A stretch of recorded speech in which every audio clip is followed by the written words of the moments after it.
la question, qu'est-ce que c'est un druide, comment vous êtes devenu druide, mais en même temps, ils veulent que je leur donne les réponses qu'ils ont déjà.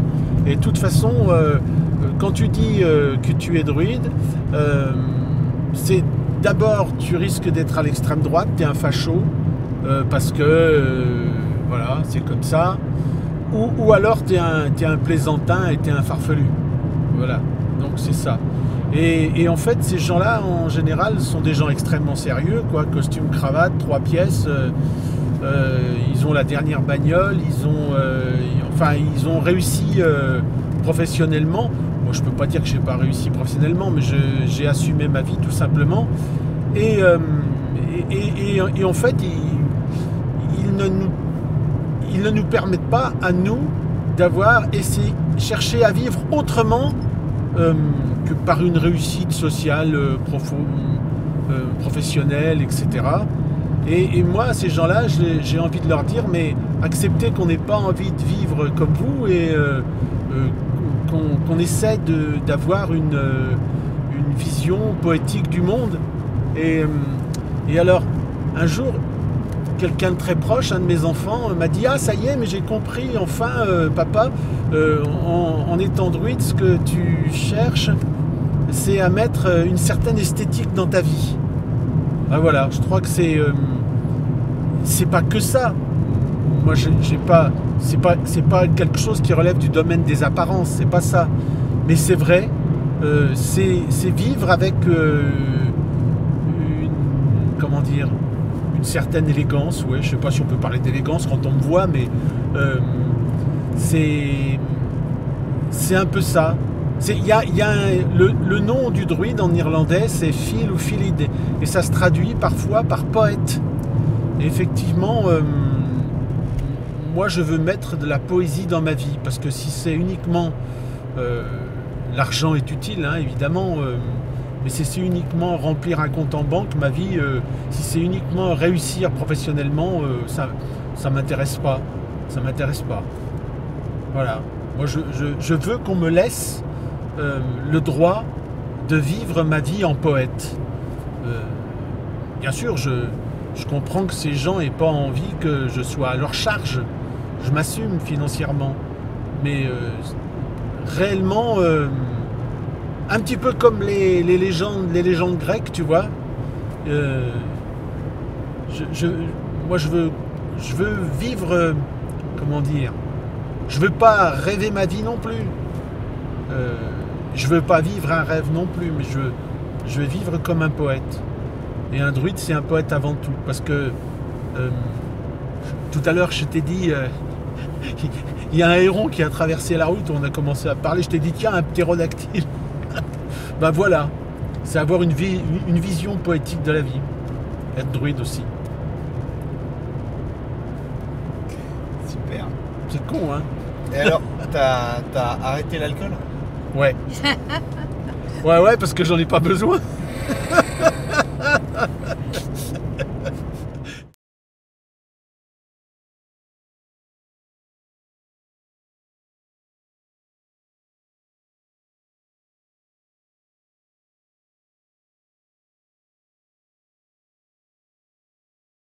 Tu es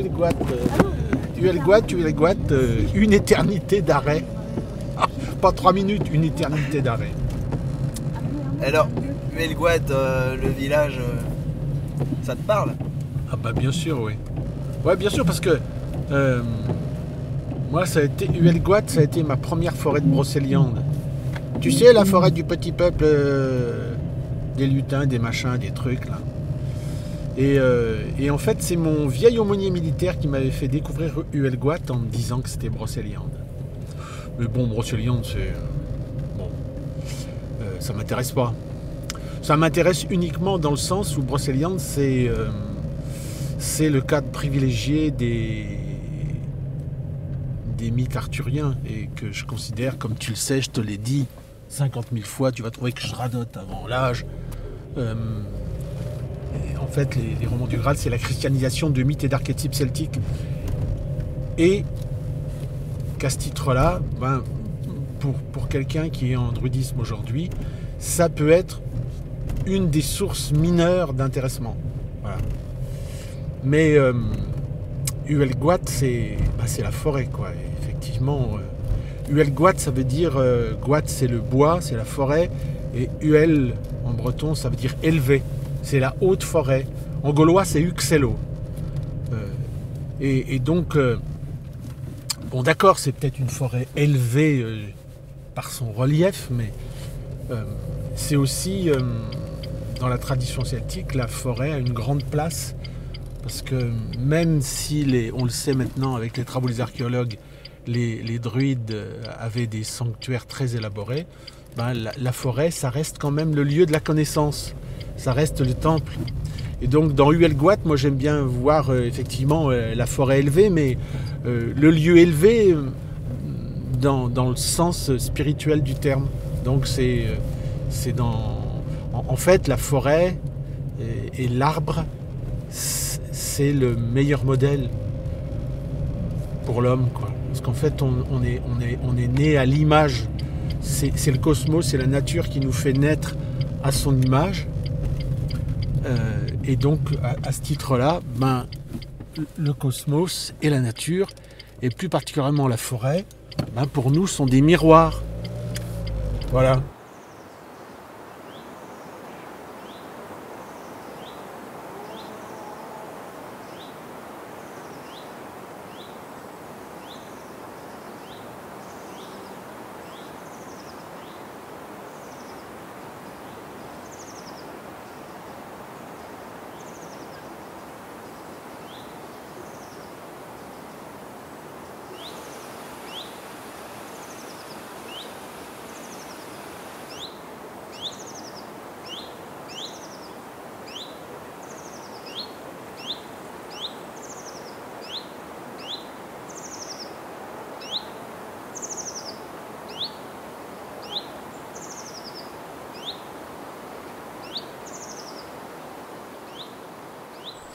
Et en fait, moi c'est vrai, bon, moi j'ai été conquis par la Bretagne, évidemment la baie de Morlaix surtout, et puis surtout cette forêt de Brocéliande, cette forêt d'Huelgoat. Moi au départ, moi je suis pas tellement un homme de la mer, je suis plutôt un homme de la boue et de la forêt. Et donc je me suis retrouvé ici, quoi, complètement. Et moi je me souviens, la première fois où je suis venu, donc bien avant la tempête de 87, je crois, où toute la forêt était haute comme ça. Hein. Avant cela, c'était une forêt elle est toujours très belle et très évocatrice. Moi, je suis toujours très ému quand je viens ici. J'aime beaucoup me balader ici. Mais vraiment, la forêt, à ce moment-là, était complètement incroyable. C'était pas une forêt sauvage, évidemment, parce que ça n'existe pas, les forêts sauvages chez nous, mais c'était vraiment... on pouvait s'y perdre, quoi. C'était fabuleux.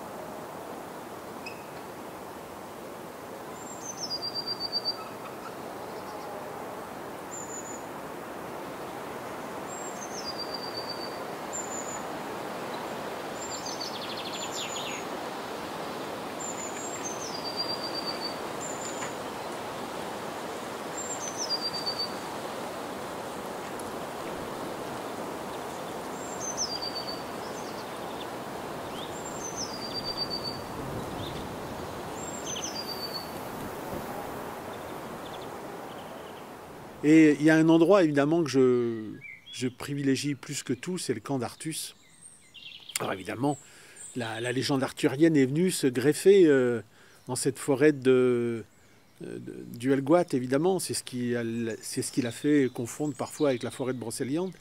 Mais à la différence avec la forêt de Paimpont, c'est qu'en forêt de Paimpont, on n'est que dans une sorte de patrimoine immatériel, tandis qu'ici, on est réellement à la fois dans un patrimoine immatériel et historique.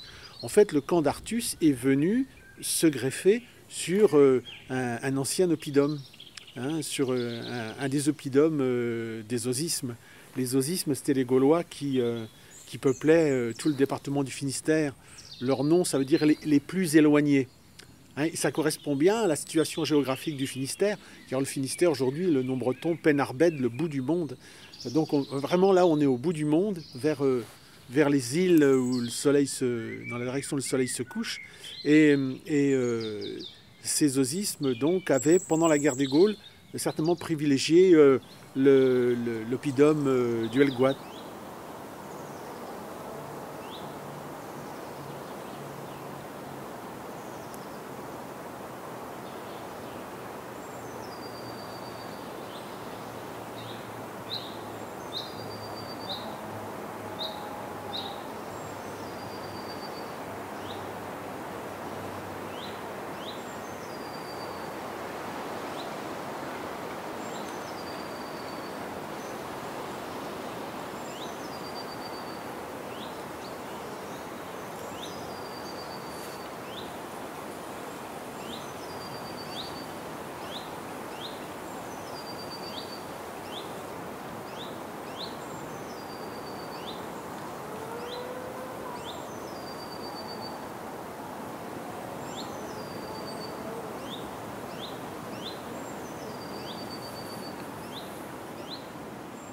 Tout le petit voyage qu'on est en train de faire là ensemble, c'est bien que c'est quelque chose moi, qui est important pour moi, la mémoire.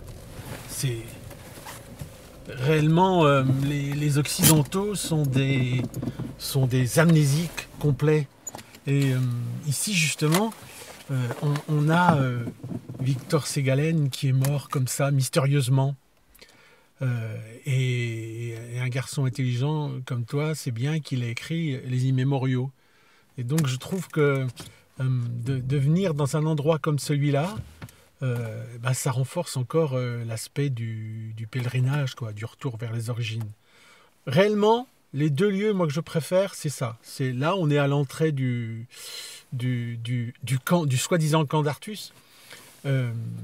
Et donc le camp d'Artus et le belvédère où se trouve la stèle qui commémore la disparition de Victor Ségalen. Voilà. Moi, c'est les deux lieux que je préfère. Bon, après, c'est une forêt vraiment fantastique et qui, heureusement, n'est pas encore submergée par les touristes comme peut l'être la forêt de Paimpont, par exemple. Bon, allez, on va aller voir le camp d'Artus. Oui, alors il faut rompre avec l'image, si sympathique soit-elle, du druide qui serait un vieillard sénile qui passe son temps à concocter des potions magiques pour des guerriers braillards et débiles. Le druide, c'est pas une espèce de sorcier de village. Non, au contraire, on compare souvent les druides aux philosophes pythagoriciens. Alors, en fait, un philosophe, c'est quoi? On le voit bien dans l'Antiquité grecque, c'est un savant qui va s'intéresser à tous les domaines de la connaissance, à l'astronomie, à l'astrologie, aux mathématiques, à la géographie, aux sciences naturelles. Bien, le druide, c'est un peu ça, c'est même pas un peu ça, c'est vraiment tout à fait ça. Et pour en revenir à l'image d'Épinal que j'évoquais tout à l'heure, je pourrais revenir un petit peu à ce fameux vieillard sénile qui est Panoramix. En fait, je pense que Uderzo et Goscinny n'ont pas fait vraiment n'importe quoi, même si l'image qu'ils présentent du druide est très réductrice. Il faut s'arrêter à mon avis, sur le nom, parce que tu as bien vu que j'aimais beaucoup rire, sur le nom même de Panoramix. En fait, le nom de Panoramix, il a été inventé en faisant l'amalgame entre deux mots, le mot Rix, hein, ça veut dire le roi, et puis panorama. En fait, Panoramix, c'est le Rix du panorama, c'est le roi du panorama. Et qu'est-ce que c'est qu'un panorama? C'est un lieu qui est en hauteur, d'où on a une vue supérieure sur tout ce qui nous entoure. Et en fait, le druide, c'est ce qu'il est. Il est quelqu'un qui a une vision supérieure, hein, et surtout panoramique de son temps évidemment. Et bien entendu, il va s'intéresser à tous les domaines de la connaissance.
Oui, en fait, l'oppidum du Helgoat faisait visiblement au départ une trentaine d'hectares, ce qui n'est pas énorme. Et puis ensuite, il a été plutôt resserré dans sa partie nord, là où il faisait plus que 3 ou 4 hectares. Et là, en fait, on est en train de tourner autour du petit oppidum, quoi. Et il y a des fouilles qui ont été faites entre les deux guerres ici. Et on va pouvoir voir une des portes, justement, enfin, une des portes, on va voir l'emplacement d'une des portes de l'oppidum. Bon, visiblement, il aurait été construit, déjà, il existait déjà au IIe siècle avant notre ère, mais là, on est en plein dans la période du second âge du fer, hein, ce qu'on appelle la période de la Tène. Voilà, donc on a réellement... c'est complètement fou de se dire qu'on a les vestiges de l'oppidum avec ces gros rochers granitiques, quoi. Et évidemment, le mur gaulois, lui, a disparu.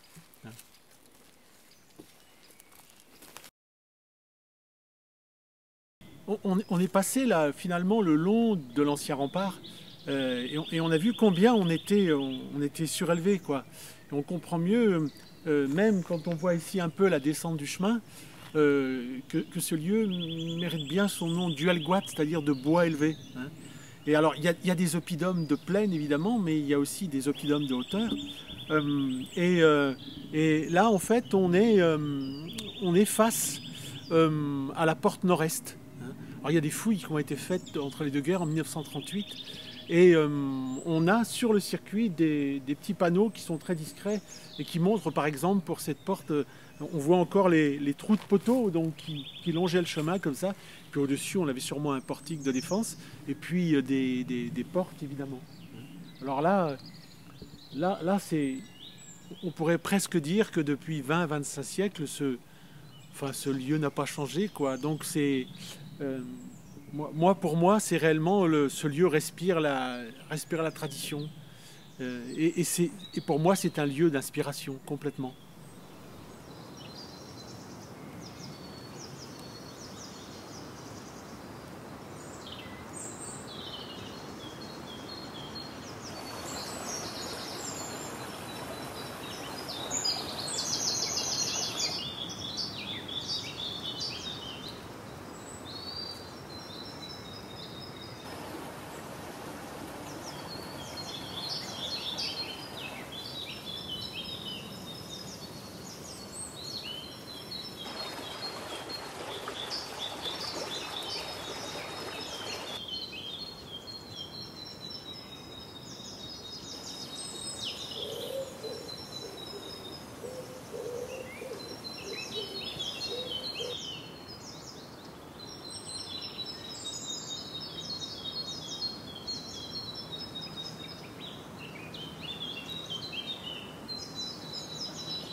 Ah.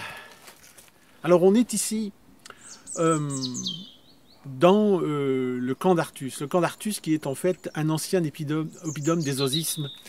Et visiblement pendant la guerre des Gaules, cet oppidum du Helgoat qui n'était pas la principale place forte des Osismes a quand même eu un rôle important.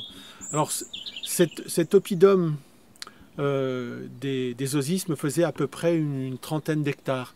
Hein, et comment est-ce qu'il a été construit? Il a été construit en utilisant le chaos granitique qui est là. Hein, et on est venu empiler, les Gaulois sont venus appuyer leur fameux Murus Gallicus décrit par César sur les blocs. Ce qui fait que là, on doit être sur une des portes de l'oppidum. Alors, un oppidum, c'est une place forte. Hein.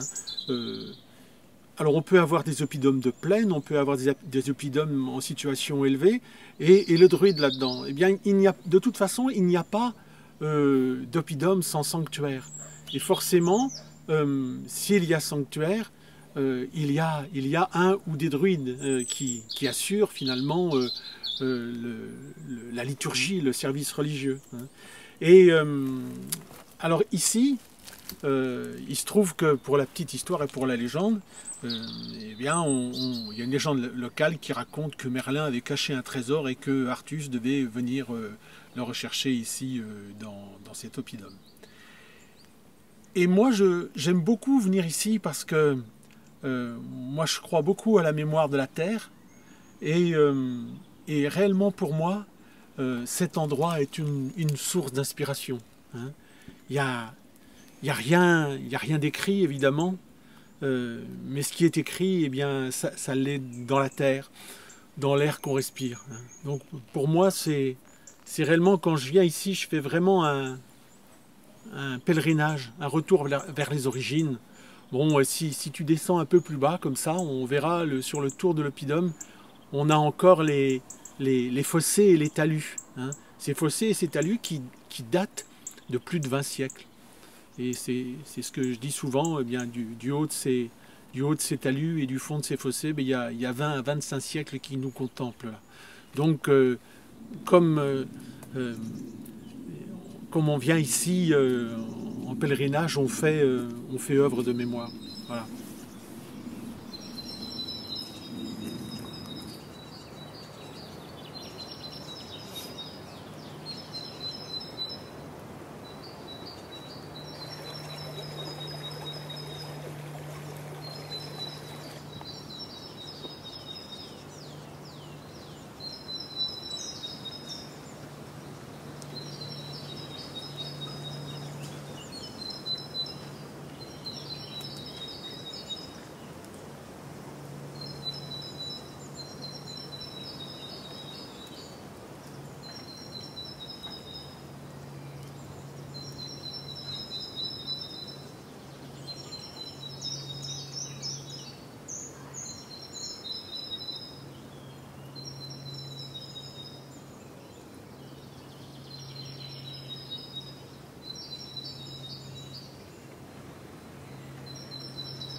Mais moi, je suis pas aussi sûr que ça, que les druides croyaient réellement à ce qu'ils professaient quand ils disaient que l'immortalité existait et que peut-être la réincarnation existait. Alors évidemment, je vais subir les foudres de tous mes collègues druides d'aujourd'hui qui vont dire que j'ai rien à faire, que je suis un druide de pacotille ou de Bérette, quoi, parce que je pense ça. Mais alors, c'est marrant parce que je ne sais plus quel auteur ancien qui dit les druides disent que tout est immortel, y compris l'univers, et que seul à la fin régnerait le feu et l'eau. Ouais, on se demande bien ce que ça veut dire, ça. Là, alors, l'immortalité existe, mais par contre, à la fin, ne régnera que le feu et l'eau. Ben, ça veut tout simplement dire qu'il y a un moment, tout retournera à un grand tout, à un grand œuf, et puis que restera simplement deux grands principes en présence, qui sont l'ombre et la lumière, qui sont actifs, c'est tout. Mais toi, mon pauvre Pierre, puis moi, alors là, à ce moment-là, plus personne ne parlera de nous. Ce qui fait que, en tant que Pierre et en tant que Jean-Claude, la part que l'on porte aujourd'hui, oh la vache, c'est où? Non, c'est pas là. Elle n'existera plus. Mais moi, en tant que pierre, je suis censé être indestructible, non? Ouais, parce que tu es pierre et sur cette pierre... voilà, c'est ça. Je vois les références. Je vois les références. Mais non, mais même la pierre, t'es foutu. Hein. Parce que même le minéral va retourner à la grande soupe, là où seuls régneront l'eau et le feu. C'est tout. Hein. Donc ça va, pas parce que t'es plus jeune que moi de 30 ans que tu crois que tu vas t'en tirer à si bon compte. Ouais. Non, non, moi, je suis druide aujourd'hui, mais l'immortalité ne m'intéresse pas, et la réincarnation ne m'intéresse pas, et de toute façon, je n'y crois pas. Voilà, point barre. Et puis, comme dit Emmanuel, ceux qui disent le contraire n'ont qu'à venir me chercher. Emmanuel qui veut dire envoyé de Dieu. Hein. Il y a un film qui s'appelle... Ah, Emmanuel. Ah, Mélodie d'amour chante le corps d'Emmanuel. Oh ouais, bon, enfin bon. Bon là, ça part en vrille. Hein. Oh là là là là. D'accord, mais on pourrait croire que t'es athée, mais t'es panthéiste. Mais non, je suis pas. Mais non, je suis pas athée. Moi, je pense que moi, si je devais avoir un Dieu, ce serait l'univers. Pour moi, l'univers, le cosmos, c'est un être vivant. Mais comme c'est le cosmos et l'univers qui m'a fait naître à son image, eh bien de toute façon, quand je mourrai, je retournerai à cette grande soupe qu'est l'univers, c'est tout. Mais je ne suis qu'une part de la grande conscience qui sous-tend cet univers. Je suis qu'une part de cette grande conscience, comme toi, qui est en voyage. Voilà, et je fais un voyage pour faire des expériences, pour enrichir. C'est pour ça qu'on a pris la voiture, pour faire voir qu'on était en voyage, pour faire voir qu'on avait besoin d'un véhicule. Bah, ce véhicule, il est là. Mais je suis une toute petite part de la conscience qui est en voyage pour faire des expériences. Et puis, à la fin de ma vie, eh ben, enrichi de toutes ces expériences, je les ramènerai au grand tout. Et donc, fatalement, cette part de la conscience en voyage que je suis, ben, elle se retrouvera dans le grand tout, complètement indifférenciée. Et donc, ça en sera fini de Jean-Claude Capelli. Bon, ça m'arrange pas, hein. Ça m'arrange pas parce que je me marre ici. Moi. Je m'amuse. J'aime bien la vie, moi j'aime bien cette vie-là, mais bon, bah, il paraît qu'on peut pas faire autrement. C'est comme ça. Hein. C'est gai, franchement, hein, de voyager avec vous. Hein. C'est franchement gai. Hein. Voilà. Bon, t'en as d'autres des questions à la con comme ça?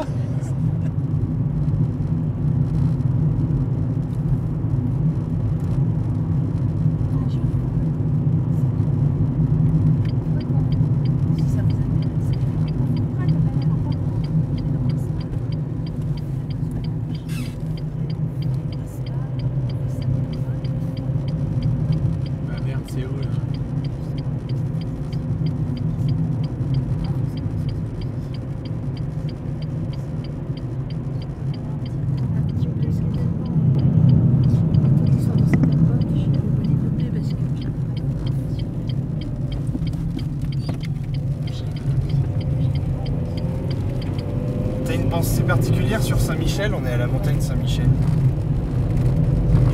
Oui, parce que oui. En général, les monts Saint-Michel, ça a été des monts Mercure avant, et puis c'est Lug. Hein. C'est des monts Lug, c'est des monts de la lumière.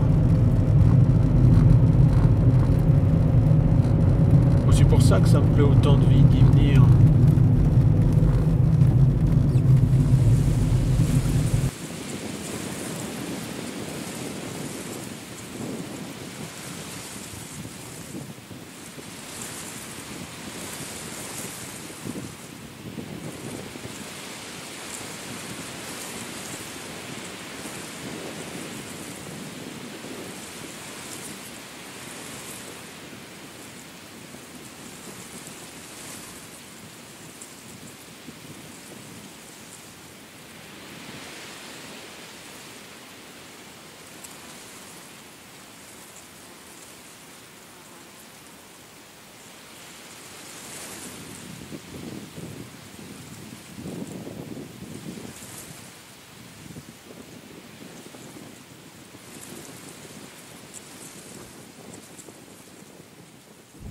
bien, pour moi, ce lieu-là, de la montagne Saint-Michel de Brasparts, il est très important parce que juste en dessous, là, on a Saint-Michel de Brasparts.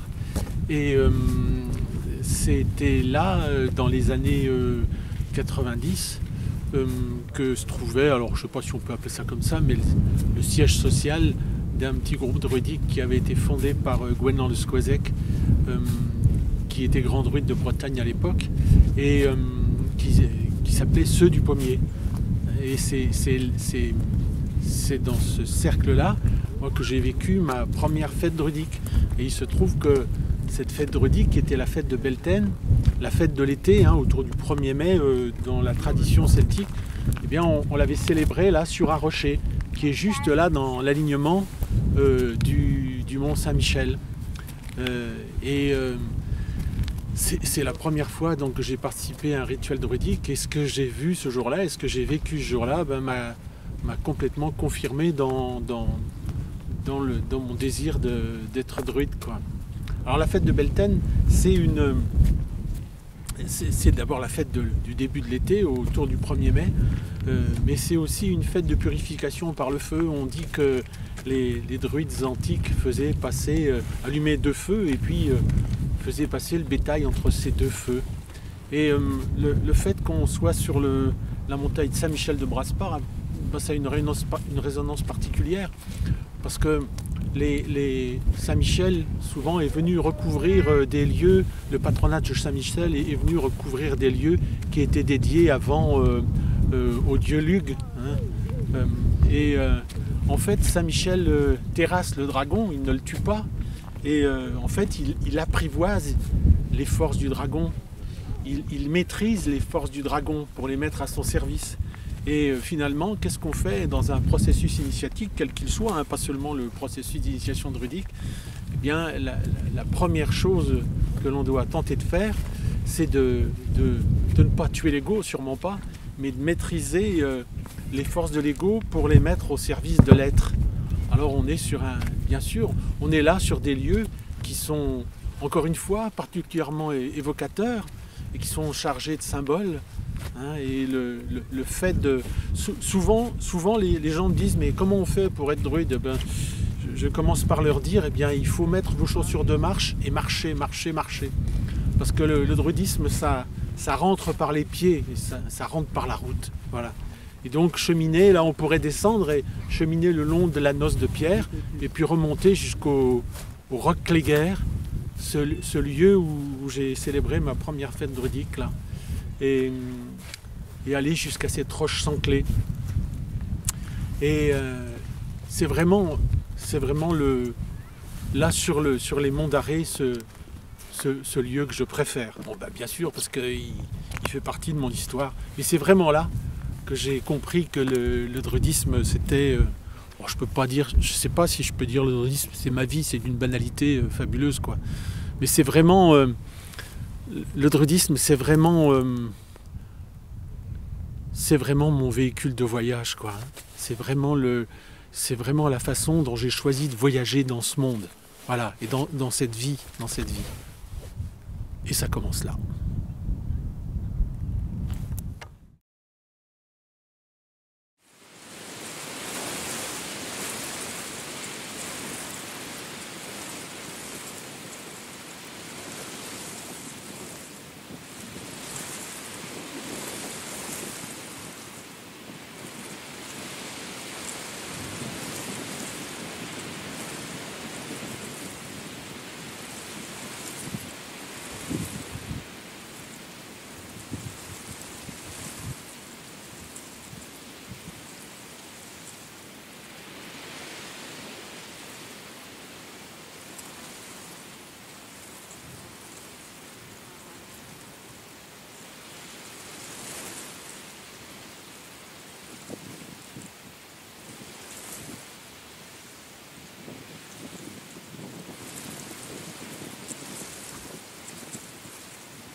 Mais c'est pour ça, moi, à chaque fois que je viens ici, c'est comme un pèlerinage. Je reviens vers les origines de la tradition qui m'inspire, donc celle des Celtes et des Gaulois, et puis je reviens, donc la grande histoire pour moi, et puis je reviens vers le lieu de ma petite histoire, là où j'ai découvert le druidisme, où j'ai vécu des cérémonies dans le cadre du collège du Pommier avec le Skozek, qui était un type assez incroyable, qui pour moi était réellement, on parle de grand druide aujourd'hui, le titre de grand druide au moment des Gaulois, ça n'a jamais existé, d'archidruide, etc., ça n'a jamais existé, mais lui, c'était vraiment, ce Skozek, c'était vraiment un grand bonhomme, et moi je sais que la première fête druidique que j'ai vécue, c'était la fête de Belten, au pied du mont Saint-Michel de Braspar, sur le roc Léguer, et là j'ai pris vraiment, c'était la grande claque de ma vie, quoi. J'ai compris tout de suite que c'était ce que je voulais vivre. Voilà. Donc on ne peut pas me faire plus plaisir quand on m'emmène ici.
Et tiens, pendant qu'on parle de ça, tu as des gens qui viennent faire des stages pour avoir un état de conscience modifié. Putain, mais c'est horrible. Aujourd'hui, on te parle, par exemple, dans un autre domaine, à l'avenir, c'est l'homme augmenté. Moi, je pense que ceux qui voient un homme augmenté dans l'avenir, c'est plutôt un homme diminué, ce qu'on se prépare. Et moi, je veux surtout pas avoir une conscience modifiée. Je veux avoir une conscience d'homme, une conscience naturelle, qui me permet effectivement de voir dans tout ce qui est autour de moi un poème, pas un rêve, mais un poème. Voilà. Je vais vivre ma vie comme une poésie. Voilà. Je suis un très mauvais poète en plus. Mais c'est pas la peine de prendre des drogues pour ça. Hein. C'est inutile. T'as été dans un groupe de rock? Oh, ça va. Non, ouais. J'étais dans un groupe de rock. Ouais, quand j'étais jeune. Et alors, tu sais que moi, toute ma philosophie druidique, elle est centrée sur l'initiation guerrière et royale. Je pense qu'on ne peut pas comprendre le druidisme et le monde des Celtes si on n'intègre pas la notion celtique de la royauté. Donc le monarque pour moi c'est quelque chose, c'est très important cette notion. Mon premier groupe de rock s'appelait Monarque. Ah, moi j'avais quoi, 21 ans. Et après j'ai été, ça me suffisait pas le rock'n'roll, alors j'ai fait du hard rock. Voilà. Et là, tu devineras jamais comment s'appelait le groupe dans lequel j'étais chanteur. Les Bardes. Non. Nemo. Et ensuite, Graal. Voilà. Mais j'ai très vite compris que j'avais pas de talent pour ça. Bah ouais. J'ai fait du rock'n'roll. Ça arrive à tout le monde, hein. Mais c'était un petit peu, une quête aussi, hein. Une recherche, un dépassement de soi, hein, aussi. Ouais. Ça avait un aspect spirituel, tout ça. Bon, même si je buvais beaucoup de bière à cette époque-là, effectivement. T'en as d'autres des questions comme ça? Ah, c'est super. C'est dingue, c'est dégueulasse ton petit jeu là. Tous les 5. Mais qu'est-ce que je vois là? Je vois un droïde Ah ouais, sur un mais ordinateur. tu vois, toi, moi je suis levé depuis 4 heures du matin. Et toi tu te lèves là. Et le soleil n'est pas encore levé. Mais moi je bosse. En fait, j'ai décidé d'écrire sérieusement sur le druidisme. Ça en fait rigoler plus d'un, mais j'en ai marre qu'on me pose la question c'est quoi être druide? Comment est-ce que vous êtes devenu druide? Comment on devient druide? Alors j'ai décidé d'expliquer ça.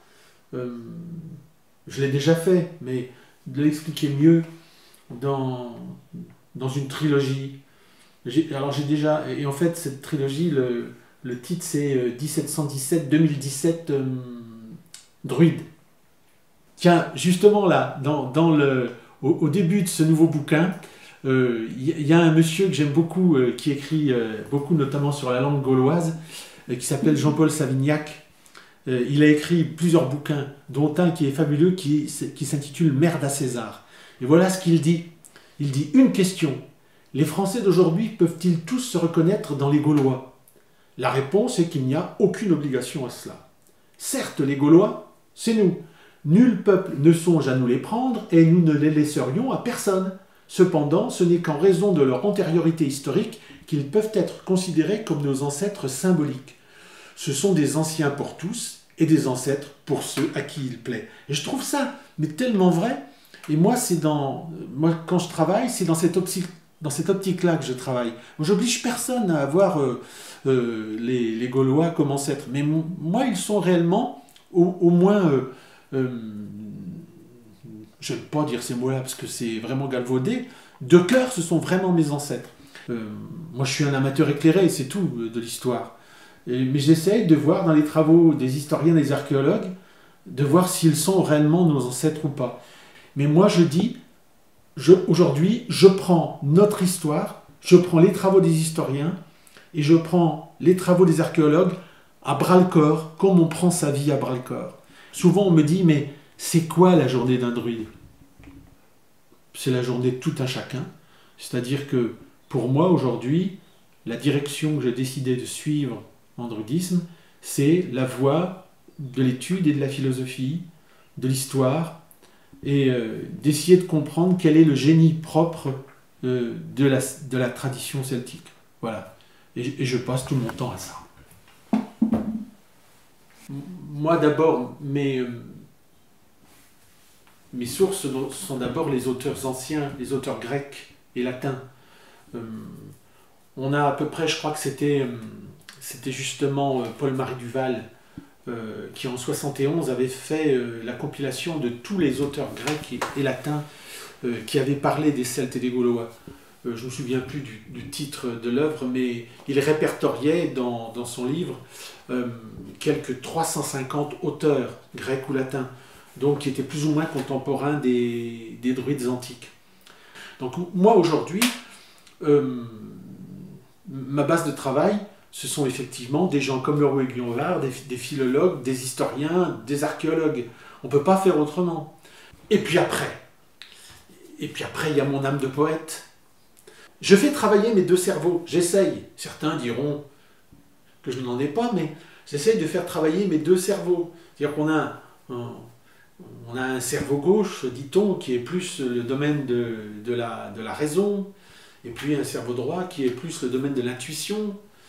Ben moi, j'essaye... Aujourd'hui, on oppose ces deux parties de nous-mêmes. Hein. On est complètement dans le ressenti, dans l'intuition, puis on ne veut plus du tout avoir affaire à la raison.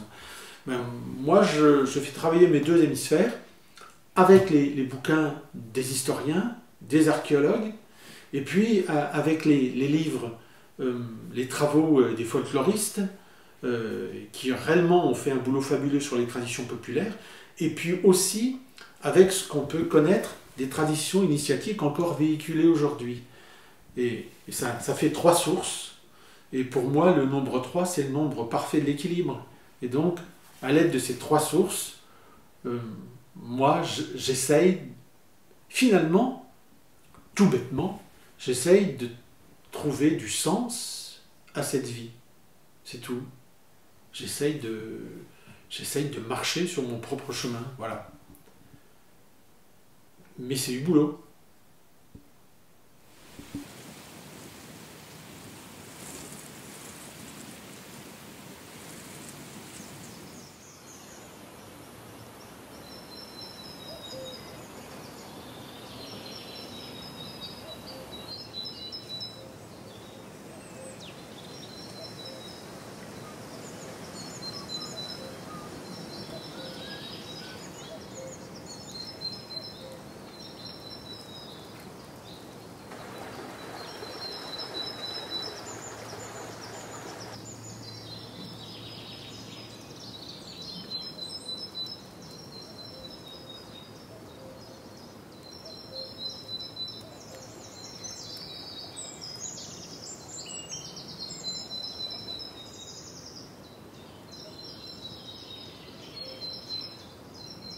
Là, on fait un voyage de 20, 25 siècles dans l'histoire, dans notre histoire, et donc dans notre mémoire. Et réellement, il n'y a qu'un autre lieu, la forêt de Paimpont, c'est de la roupie de Sansonnet, c'est un miroir aux alouettes, ça vaut rien la forêt de Paimpont. Bon. Mais là, en forêt du Helgoat, on est à la fois en plein mythe, en plein mystère et en pleine histoire. Et ça, c'est vraiment fabuleux. Il n'y a qu'un autre lieu en France qui me fait l'effet du Helgoat, c'est le Mont Beuvray. Hein, le Mont Beuvray des Éduins, là où il y avait Bibracte, tout Vercingétorix a reçu le commandement de la coalition gauloise en 52 avant Jésus-Christ.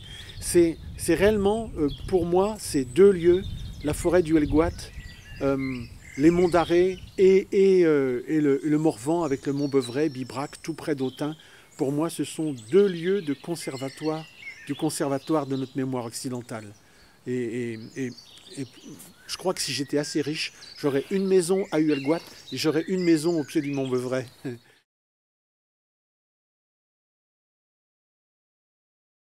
Oui, les chrétiens nous ont fichus dans la merde. Parce que les druides, par exemple, disaient visiblement, je crois que ça doit être Lucain qui dit ça, je ne me souviens plus, que tout était immortel, sauf qu'à la fin des temps, seuls régneront le feu et l'eau. Ça veut dire qu'à la fin des temps, ce monde-là n'existera plus, mais resteront deux grands principes opposés qui sont à l'œuvre. Et tu me disais là, c'est curieux parce qu'avec Cernunnos, bien le cerf, on retrouve le cerf sous la forme du cerf blanc au Moyen-Âge qui représente le Christ. Puis d'un autre côté, on a ce dieu Cernunnos qui est diabolisé et ça donne le diable. On trouve des représentations du diable avec des bois de cerf. Ben, simplement, c'est parce que on a séparé les deux principes. Y a pas, le feu ne va pas sans l'eau, l'eau ne va pas sans le feu. L'ombre ne va pas sans la lumière ne va pas sans l'ombre. Tu vois ce que je veux dire? Et donc, là, qu'a fait le christianisme, il nous a vraiment mis dans la dualité parce qu'il n'y a plus de possibilité d'équilibre. On n'est plus dans le 3 qui équilibre, on n'est plus dans le ternaire qui équilibre les contraires. On a deux contraires irréconciliables. Alors, je le répète, sous la douche hier soir, m'est venue cette maxime formidable qui va me faire ranger au rang des philosophes, comme Socrate, Platon, toute la bande. Eh bien, Dieu a créé le monde, nous dit les chrétiens, mais le monde va mal manifestement. Alors, si le monde va si mal, ben, ça veut peut-être dire que Dieu a le diable au corps. Voilà. Alors ça, là, ça y est, on va m'accuser de blasphème, c'est ça? C'est ça le truc, non? On dit ça, un blasphème. Hérétique. Voilà. Et en fait, l'univers est un être vivant, est un être conscient. C'est celui-là que moi je vais appeler Dieu, et il a toutes les potentialités en lui. C'est-à-dire qu'il a l'ombre et la lumière en lui. Il a le feu et l'eau en lui. Il a le diable et Dieu en lui. Voilà, puis c'est tout. Et donc ce qui fait qu'à la limite, alors Cernunnos, il est toujours représenté noir, tout simplement parce que comme c'est un dieu chtonien, eh bien, il est imprégné de l'obscurité, des ténèbres, des mondes souterrains, tout simplement. Voilà. Donc, Dieu a le diable au corps.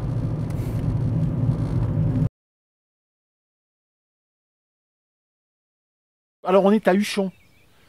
Huchon, c'est à 20 km environ d'Autun, dans le Morvan. Et là, théoriquement, quand le brouillard va se lever, juste en face, on a le mont Beuvray, de l'autre côté de la vallée de la Roue. Bon, peut-être que le brouillard se lèvera.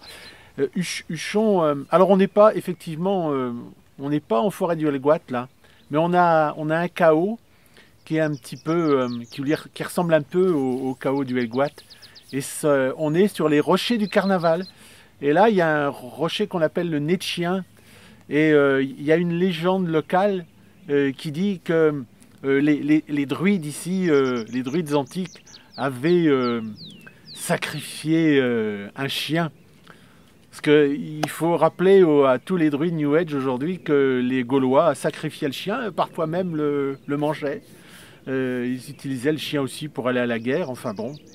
Et Huchon, j'aime beaucoup. Cet endroit-là, on l'appelle la perle du Morvan. Parce que c'est vraiment un endroit merveilleux. C'est un lieu vraiment gaulois.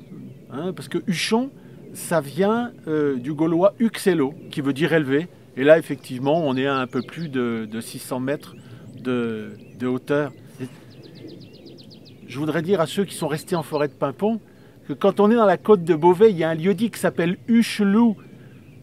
C'est un huchon, en fait. Hein, Hucheloup, ça vient d'Uxello. C'est pas un endroit où on a mis un loup dans une huche à pain, c'est pas ça.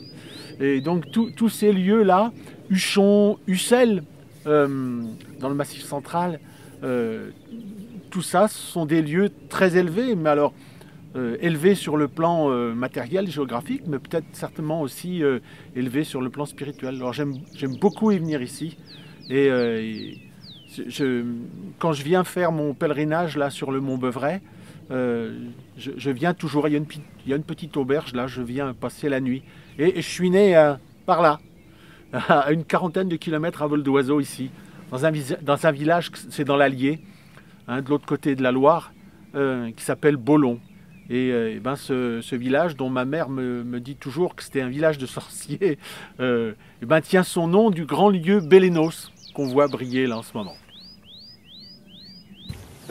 J'aime bien venir ici aussi, Huchon, parce qu'il y a un auteur bourguignon cher à mon cœur, qui est Henri Vincenot, qui parle d'Huchon dans le Pape des Escargots.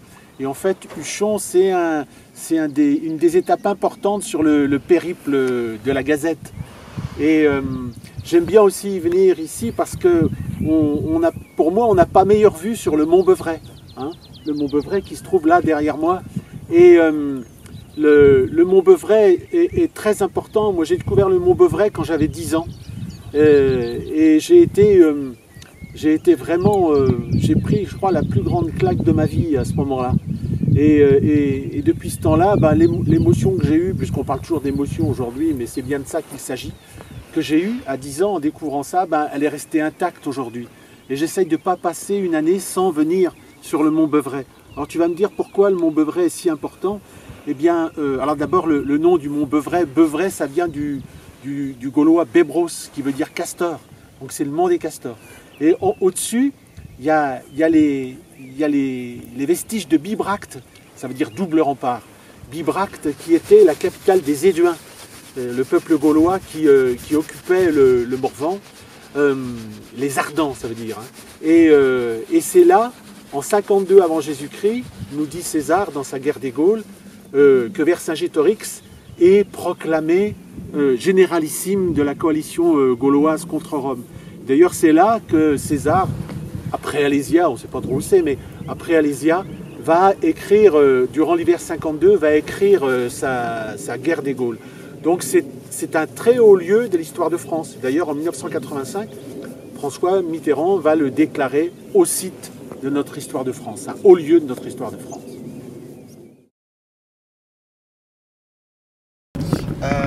Non, juste pour savoir, c'était beau cette phrase. Quand on sera dans le rythme, on n'aura plus besoin de rite. Oui, oui. Moi, c'était en forêt de Pimpon, que l'on dit forêt de Brocéliande. Il il y avait un collège druidique, le collège du Grand Chêne-Sel de la forêt de Brocéliande. Je ne me rappelle plus l'intitulé exact. Et c'était Jean Tosse qui était grand druide de ce collège-là. Moi, j'étais pas forcément d'accord avec lui. Puis il était à moitié, on se heurtait beaucoup là-dessus. Il était à moitié christique. Et ça je comprends pas. Être un druide christique, je comprends pas. Mais par contre, un jour, il m'a dit la phrase suivante. Il m'a dit le jour où on sera dans le rythme, nous n'aurons plus besoin de rite.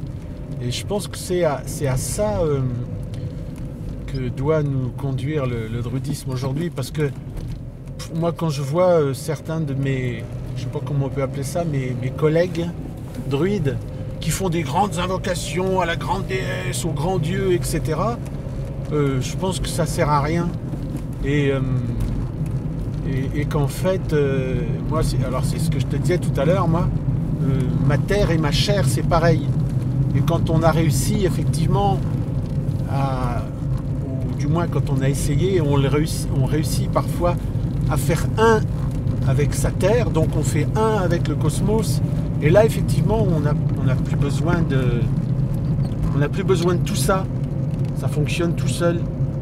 Mais par contre, et ça, c'est là-dessus que j'insiste, parce qu'aujourd'hui, à mon avis, il y a une dérive dans ce qu'on appelle le druidisme, cette dérive New Age qui consiste à dire il n'y a qu'à mettre les mains comme ça et puis tout tombera du ciel. On n'a plus besoin de culture, on n'a plus besoin de lire, on n'a plus besoin d'apprendre. Si, l'essentiel, c'est la culture. Ce qu'on a à retrouver d'abord, c'est une culture. Et une fois qu'on doit se nourrir, si on veut avoir un enracinement spirituel, il faut avoir une culture. Et quand on a récupéré cette culture-là, on est complètement investi de sa terre. Et là, terre et chair, hop, ça ne fait qu'un.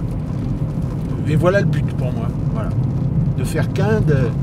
Il y en a qui vont me dire, ça y est, il s'est coupé du ciel. Non, mais quand je dis terre, c'est la nature, c'est le cosmos. Voilà. Alors quand nous aurons trouvé le rythme, nous n'aurons plus besoin de rite. Voilà, c'est ça. C'est bien.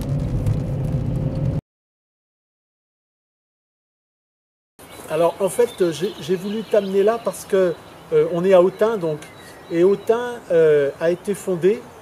Autun, en fait, c'est le nom latin, c'est Auguste Dunum, donc Dunum, la citadelle, la forteresse, et Auguste, l'empereur Auguste, la forteresse d'Auguste. Ça a été créé pour détrôner en fait le Mont Beuvray, parce que du Mont Beuvray jusqu'à Autun, il y a à peu près une vingtaine de kilomètres. Et donc pourquoi je t'ai amené à Autun et sur ce lieu? Parce que là, on est sur la pyramide de Coire. Et en fait, la pyramide de Coire pose un problème.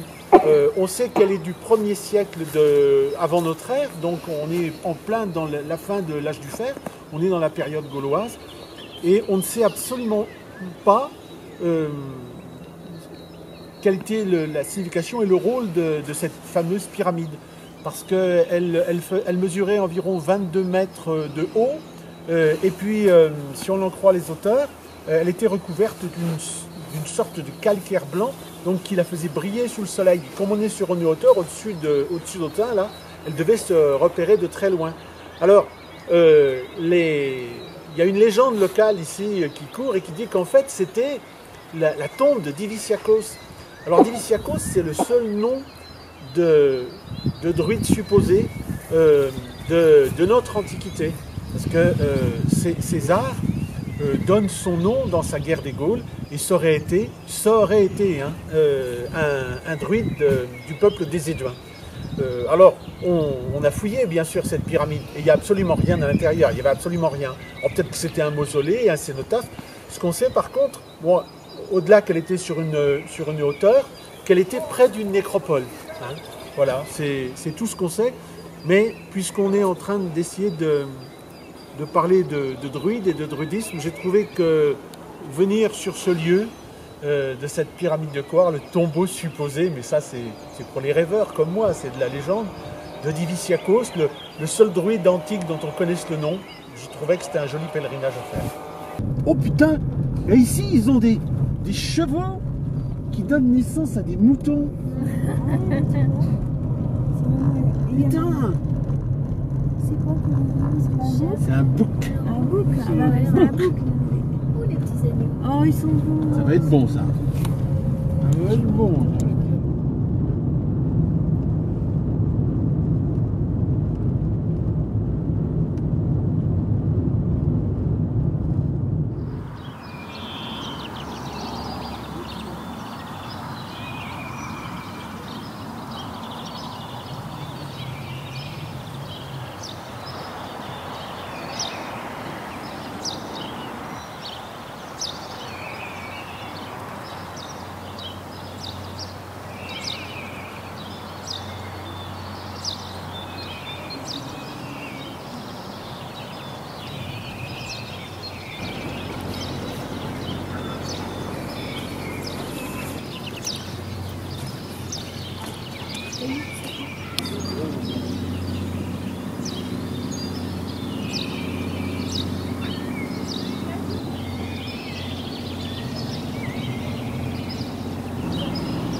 Moi, je pense que tous ceux en France qui voudraient être druides devraient venir ici dans une sorte de pèlerinage et dans une sorte de quête de mémoire.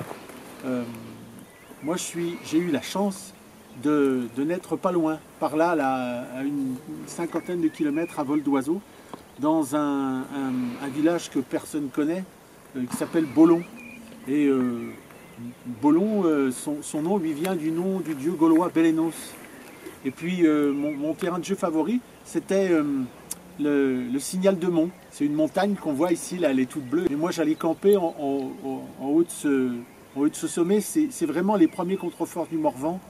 Et au pied du Signal de Mont, il y a la ville de Bourbon-Lancy, qui est une ville d'eau. Et elle doit son nom au dieu gaulois Borvo, qui est un dieu des eaux chaudes. C'est un aspect de Bélénos. C'est un dieu des eaux chaudes. Et quand on va encore aujourd'hui à Bourbon-Lancy, en pleine ville, on a des sources qui jaillissent comme ça à 58 degrés. C'est assez formidable de voir ça. Donc moi, dès ma plus prime jeunesse, moi j'ai été marqué par ça. Et en plus de la cour de l'école et même de la cour de la maison de mes parents, on voyait le mont Beuvray qui se détachait à l'horizon. Et moi, j'ai toujours été frappé par la vision de ce mont Beuvray. Puis un jour, vers l'âge de 10 ans, un beau matin de février, je l'ai découvert. Il avait sa crête couronnée d'une épaisse couche de nuages. Et j'ai été marqué pour le restant de mes jours. Et donc, pour moi, ce lieu vraiment reste, je pense que jusqu'à la fin de mes jours, restera gravé en moi, quoi. C'est ce que je te disais ce matin. Moi, ici, c'est ma terre et c'est ma chair, quoi. Et voilà, c'est pour ça que je suis très heureux qu'on fasse ce dernier reportage ici, parce que je pense que pour moi, c'est vraiment la source celtique par excellence, hein, ce mont Beuvray. Bien sûr, moi j'ai été élevé au roman national. Bon, c'est très bien. Mais on sait très bien qu'aujourd'hui, le roman national, c'est pas quelque chose de politiquement correct. Et on a deux idéologies aujourd'hui qui s'affrontent à peu près depuis les années 90. Hein, nos ancêtres sont gaulois. C'est réellement, on va dire, une idéologie plutôt de droite. Et puis on a une idéologie plutôt de gauche qui nous dit, non, nos ancêtres les Gaulois, c'est des fadaises et nos ancêtres sont tout sauf gaulois. Alors, on pourrait peut-être trouver un juste milieu entre ces deux idéologies. Et moi, je veux bien que nos ancêtres ne soient pas gaulois, mais quand on regarde le nom de nos grandes villes de France, les noms de nos grandes régions, eh bien, on va trouver à chaque fois dans ces noms le vestige des noms des peuples gaulois qui les occupaient il y a 20-25 siècles. Bon, ben, par exemple, la ville de Tours, c'était les Turonnes. Le Poitiers et le Poitou, c'était les Pictons. La ville de Saintes et la Saintonge, c'était les Santons. On pourrait reprendre quoi encore? Les Parisis. Les Parisis, c'était ceux qui effectivement occupaient la région de Paris. Quand on va en Bretagne, là d'où je viens, les Vénètes, c'était eux qui occupent à peu près le Morbihan d'aujourd'hui, qui ont laissé leur nom dans la ville de Vannes. Les Coriozolites qui ont laissé leur nom dans celui de la ville de Corcelles. Les Namnettes qui ont laissé leur nom dans celui de la ville de Nantes. Plus haut, dans le nord, là, enfin dans l'Oise, enfin oui c'est un peu plus haut, Beauvais c'était les Bellovaques, Amiens c'était les Ambiens, Reims c'était les Rèmes.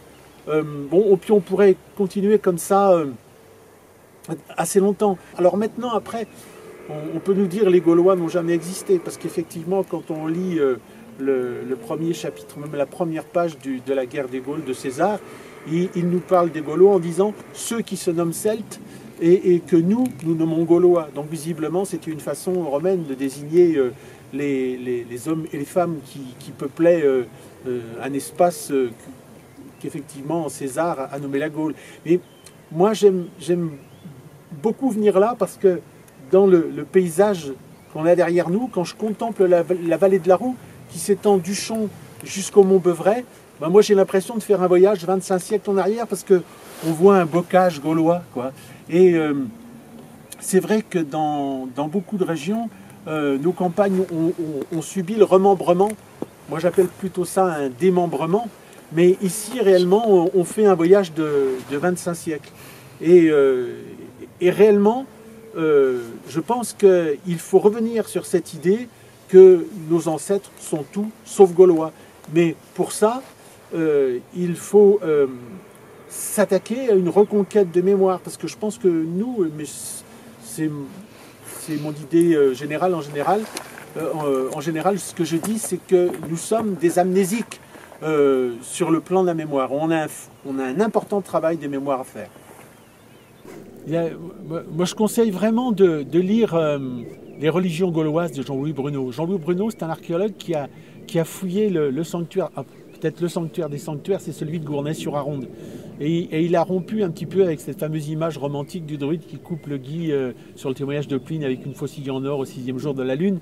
Et Jean-Louis Bruneau montre qu'il y avait les sanctuaires gaulois étaient extrêmement structurés. Moi j'arrive pas à... Alors bien sûr, ce que me dit Jean-Louis Bruneau, moi ça m'intéresse au plus haut point.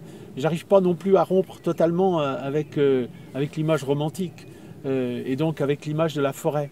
Et les témoignages des auteurs anciens semblent nous faire comprendre que pour un druide, la forêt c'est le temple par excellence. Alors faut s'interroger là-dessus. Pourquoi moi, je crois réellement que nous sommes faits à l'image de la nature. C'est la nature qui nous a fait naître. Nous sommes une évolution de la nature. Et donc, qu'à ce titre-là, la nature réellement nous dit comment il faut qu'on se conduise. Le soleil, la lune nous montrent comment on doit se conduire. Le soleil, la lune évoluent toujours entre deux extrêmes. Mais à chaque fois, ils nous présentent deux paliers d'équilibre. Et en fait, l'univers, qu'est-ce que nous dit l'univers? Mais essaye pas d'être tout blanc, essaye pas d'être tout noir. Essaye donc déjà de faire l'équilibre. On pourra commencer à travailler sérieusement. Donc, je veux dire que la nature, le cosmos, nous présente un miroir en nous disant « regarde comment je fais ». Et moi, l'arbre, pour moi, l'arbre est très parlant. Pour moi, c'est un enseignant, l'arbre. Quand il est en état de mort apparente en hiver, il n'a aucune feuille et puis sa sève est levée dans ses racines. Tout d'un coup, au printemps, là, il y a une pompe qui se met en marche, qu'on n'a pas encore bien compris le fonctionnement. Il y a la sève qui commence à monter des extrémités les plus éloignées des racines jusqu'aux extrémités les plus éloignées des branches. Et puis cette sève, là, on l'appelle sève brute. Et puis cette sève, elle va aller jusque dans les feuilles qui vont naître. Et puis en fait, la feuille, c'est une espèce d'usine chimique dans laquelle la sève brute, par l'action de la lumière, va se transformer en sève élaborée. Puis cette sève élaborée, elle va retourner après par d'autres canaux, nourrir l'arbre entier et finalement, d'une façon poétique, là pour le coup, je veux dire nourrir la terre. C'est marrant parce que l'arbre, lui, il absorbe du gaz carbonique et puis il rejette de l'oxygène. Si tu as déjà fait une coupe de ton appareil respiratoire, il ne faut pas faire ça, hein, mais si on regarde des planches anatomiques, on voit réellement dans notre système respiratoire, nous, on a un arbre inversé. Hein. Et d'ailleurs, la médecine appelle ça l'arbre bronchique. Et c'est complètement fou, quoi. On est vraiment des arbres inversés. Et on rejette du gaz carbonique, on avale de l'oxygène. Donc on est réellement dans le miroir. Et moi j'ai toujours l'habitude pour dire que finalement nous les hommes, nous sommes des arbres. Hein. On pourrait dire l'homme descend du singe, le singe descend de l'arbre. Moi je dis on descend directement de l'arbre. Et en fait nous sommes des arbres aux racines mobiles. Hein, il y a Gilles Servat qui a un poème superbe comme ça, Arbre. Je ne vais pas le dire parce que je ne le connais pas, je n'ai jamais réussi à l'apprendre. Puis moi, si je le disais, ça ferait vraiment blaireau. Il faut vraiment aller écouter Gilles Servat dire ce poème Arbre. Hein. Et il dit vraiment arbre tendu entre l'air et la terre. On a vraiment les racines dans la terre. Ces racines, pour nous, c'est cette culture que cette terre nous a apportée. C'est le Mont Beuvray, c'est le Signal du Chon. Et puis, on a aussi nos feuilles, nos cheveux dans le cosmos. C'est la tête dans les étoiles et les pieds dans la terre. Mais nous, on a quelque chose de différent de l'arbre. C'est qu'on peut faire l'expérience du monde, mais en se déplaçant. Donc nous sommes des arbres aux racines mobiles. Et puis ce qui se passe dans l'arbre, ça tient de la transmutation alchimique. La sève brute qui se transforme en sève élaborée sous l'action de la lumière, bon, pour moi c'est un principe totalement alchimique. On nous parle de transmutation. Et voilà ce que nous dit la forêt, et voilà ce que nous dit l'arbre. Hein. Et puis dans toutes les langues celtiques, on sait qu'il y a une homonymie complète entre le nom du bois, de l'arbre et de la connaissance. Hein. Par exemple, en breton, gwez ou gwez, ce sont deux mots différents, mais qui disent la même chose. Hein. Gwez, c'est le radical de gouzout, qui veut dire connaissance. Et gwez, G-W-E-Z, l'autre c'est G-O-U-E-Z, gwez, c'est réellement le bois. Hein. Donc bois et connaissance, mais c'est un thème panceltique, ça, qu'on va retrouver dans toutes les langues celtiques. Homonymie complète entre le nom du bois et le nom de la connaissance. Le nom du druide, j'aime bien il y a une traduction qui dit c'est celui qui connaît l'arbre. Alors évidemment aujourd'hui on voit des tas de gogos qui vont embrasser les arbres, qui parlent aux arbres. C'est pas ça un druide. Celui qui connaît l'arbre, ça veut dire celui qui connaît l'arbre cosmique, c'est-à-dire celui qui connaît le pilier entre le monde des humains et le monde des dieux. Et j'ai déjà dû te le dire, ça, le roi dans la tradition celtique, c'est réellement l'axe par lequel les bienfaits du divin se répartissent sur la terre. Donc en fait, le roi, c'est un arbre. Hein. Il y a un roi Biturige, c'est par là les Bituriges, quelque part par là, qui s'appelait Ambigate. Ambigatos, ça veut dire celui qui combat des deux côtés, ou celui qui regarde dans les deux directions. Ça veut dire qu'il est polarisé, il a un aspect sombre, un aspect lumineux. Mais ça veut dire qu'il incarne complètement, il est l'axe du monde. Hein. J'ai toujours l'habitude de dire, le roi en fait est gardien de l'axe du monde, mais il est à tel point le gardien de l'axe du monde qu'il incarne lui-même cet axe du monde. Et son royaume doit s'organiser autour de lui dans l'harmonie et la prospérité, comme notre globe terrestre tourne autour de l'axe polaire.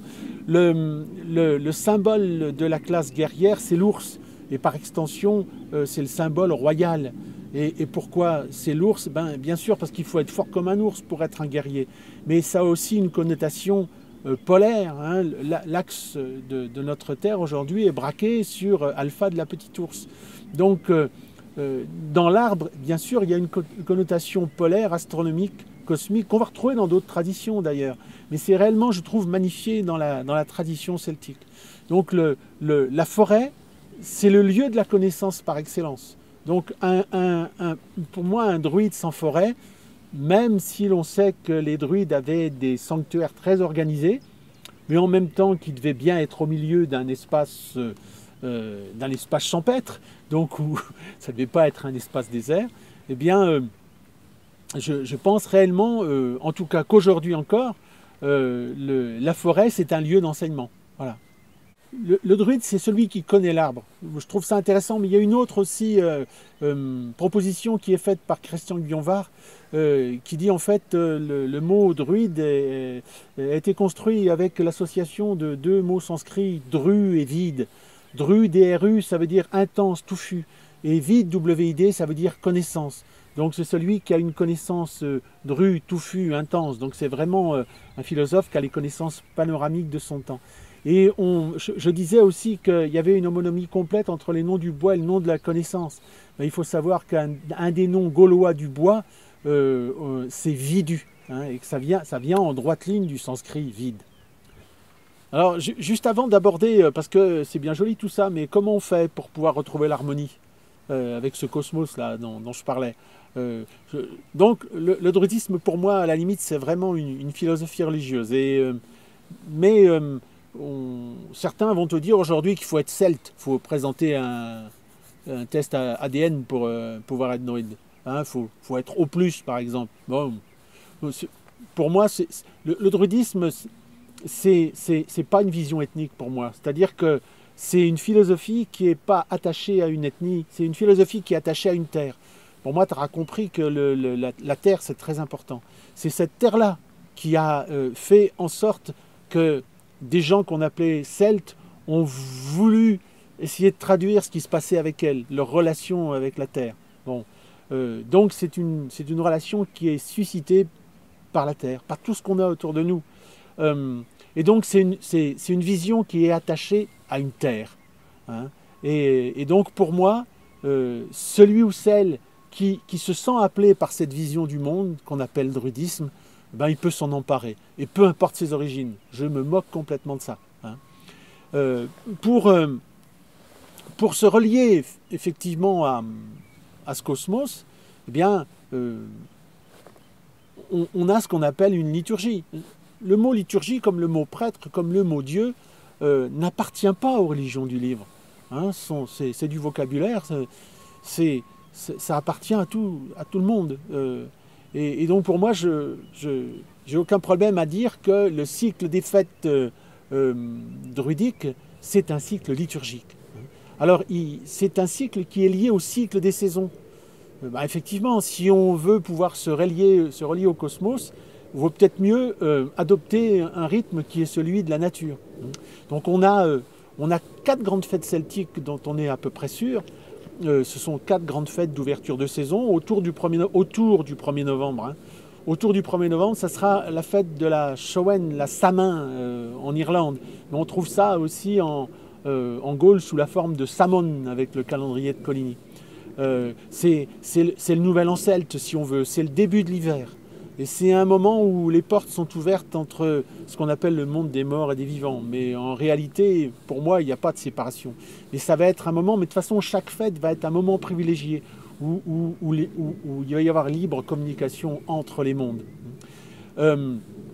C'est une fête de la mort, parce qu'effectivement, on va être en relation avec tous ceux qui sont disparus. On va être en relation avec les déesses, avec les dieux, d'une façon plus particulière, mais aussi avec tous ceux qui sont partis avant nous. Hein.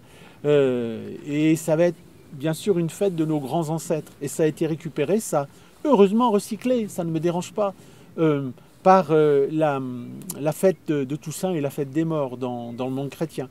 Et puis, c'est là qu'on va élire le roi, hein, issu de la classe guerrière. Puis autour du 1er février, on va avoir la fête du printemps, Imbolc, dans le vocabulaire irlandais. C'est une fête qui va se dérouler autour d'une source d'eau pure et jaillissante. C'est une fête de lustration à la sortie de l'hiver. Et puis ensuite, on va avoir autour du 1er mai, on va avoir la fête de l'été, la fête de Beltane. Et on dit que les druides allumaient 2 feux et faisaient passer les bestiaux entre ces feux. C'est plus particulièrement la fête des druides. Et puis, autour du 1er août, on va avoir la fête de la Lune Nassad. c'est la fête des récoltes, c'est la fête de l'automne. Hein. Et c'est là qu'on va vérifier si le roi qui a été élu à la Samin a bien fait son travail. Voilà. Et alors après, évidemment, quand on voit un petit peu les témoignages des auteurs anciens ou même les textes de la mythologie irlandaise ou galloise, on ne parle pas d'équinoxe et de solstice. Mais enfin, on le sait, les druides étaient d'excellents astronomes, ils connaissaient très bien ce qui se passait dans le ciel, donc c'est impossible qu'ils n'aient pas été sensibles aux phénomènes cosmiques des équinoxes et des solstices. Mais simplement, peut-être n'en ont-ils pas parlé, tout simplement parce que les équinoxes et les solstices, pas comme dans notre calendrier d'aujourd'hui, dans notre calendrier civil d'aujourd'hui, marquent simplement le milieu des saisons. Et qu'on est réellement dans les 4 grandes fêtes que je viens de citer, on est réellement dans le début des saisons. Et puis, si on regarde un petit peu ce qu'il y a dans le ciel, eh bien on s'aperçoit que l'axe Samin-Belten et l'axe Imbolc-Lugnasad correspondent au passage de notre Terre dans le nuage qu'ont laissé des comètes.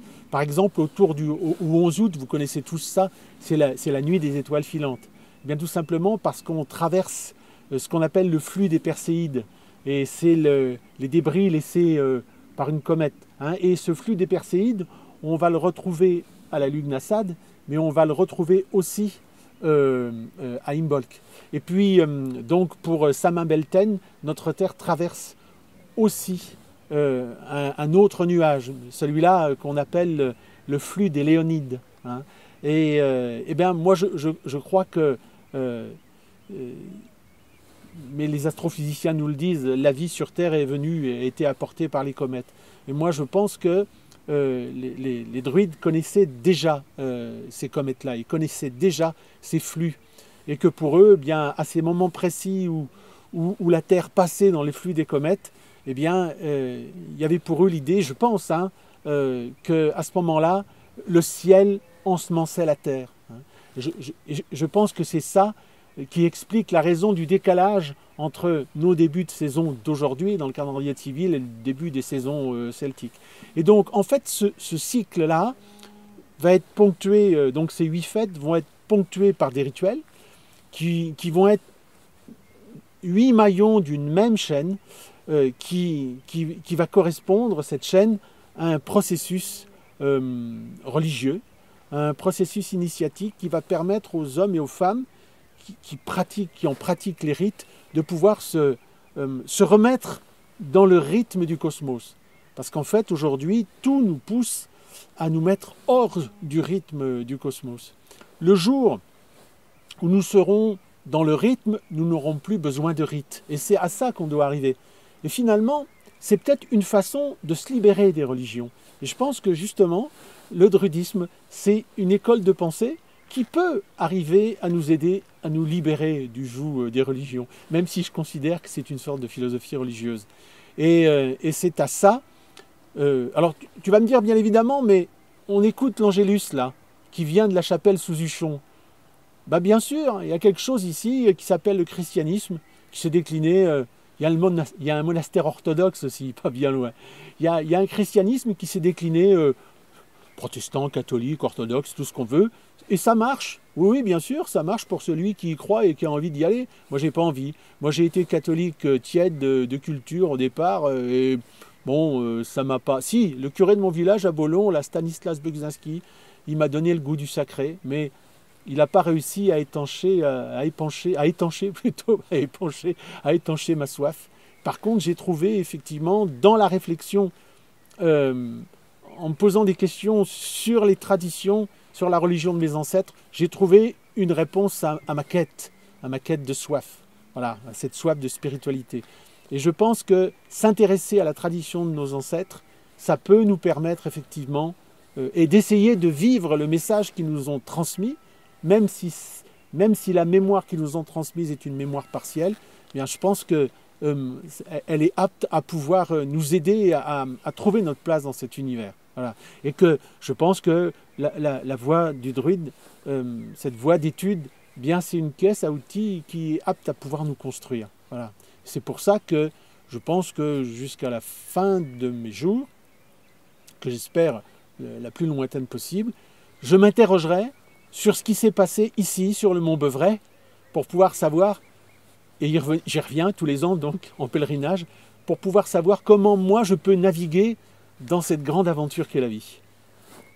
Et c'est comme ça qu'on peut réussir à se remettre en liaison avec la terre qui nous a vu naître et qui est effectivement est porteuse de messages. Moi, quand je suis ici, eh bien, tout évoque ma mémoire. Mais tant que je ne sais pas ce que c'est le Mont Beuvray, sur un plan culturel et historique, j'ai aucune chance de pouvoir me relier vraiment à la tradition de mes ancêtres et à me relier au génie propre, à l'intelligence, à la conscience de ce lieu. Tant que je n'ai pas fait ce travail de réintégration de mémoire qui passe par l'acquisition d'une culture, j'ai aucune chance de pouvoir respirer au rythme de la respiration de ma terre. Et je te l'ai dit ce matin, moi, ma terre, c'est ma chair en même temps. C'est ma respiration, c'est le sang qui coule dans mes veines. Mais on ne peut pas être simplement dans une attitude de vacuité passive. Ce vase que nous sommes, pour le remplir, il ne faut pas attendre que ça tombe du ciel. Faut aussi attendre ça. Faut aussi demander effectivement à ce génie de la terre qui nous a fait naître d'être là, d'être présent. Mais faut aussi aller au-devant de l'histoire. Quand tu rencontres un ami, un homme ou une femme qui te plaise, ben, tu as quand même envie de savoir d'où il vient. Tu as quand même envie de savoir quelle a été sa vie, où est-ce qu'il est né, qu'est-ce qu'il a fait comme études, qu'est-ce qu'il a fait comme travail. Ça fait partie de son histoire, de ses vies antérieures. Nous, quand on veut vivre en se disant druide aujourd'hui, on doit savoir, historiquement, on doit avoir lu la guerre des Gaules. On doit avoir lu les auteurs anciens, grecs ou latins. Bon, alors quand on n'est pas un latiniste ou comme moi, ou un helléniste comme moi, on fait confiance à des gens qui ont traduit les textes grecs et les textes latins. On s'intéresse à la mythologie irlandaise. Et alors après, mais tout ça, ça peut rester sur un plan intellectuel et mental. Alors après, eh bien, il faut devenir un poète, effectivement, mais un œuvrier. C'est-à-dire que c'est intéressant aussi de se mettre à l'œuvre. Je vois par exemple, moi, les gens qui sont avec moi en druidisme, je leur demande de traiter un sujet sur la tradition celtique. Et puis après, je leur demande de faire une œuvre.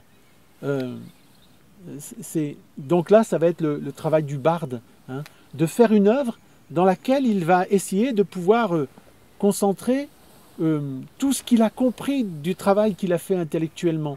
Et dans son œuvre, c'est pas la peine que ce soit... on ne demande pas aux gens d'être des artistes, mais dans cette œuvre, on doit retrouver l'essence du sujet qui a été traité, mais sans les mots. Et là, pour le coup, ça doit passer par ce qu'on appelle peut-être l'émotion aujourd'hui. Oui, ça doit nous émouvoir.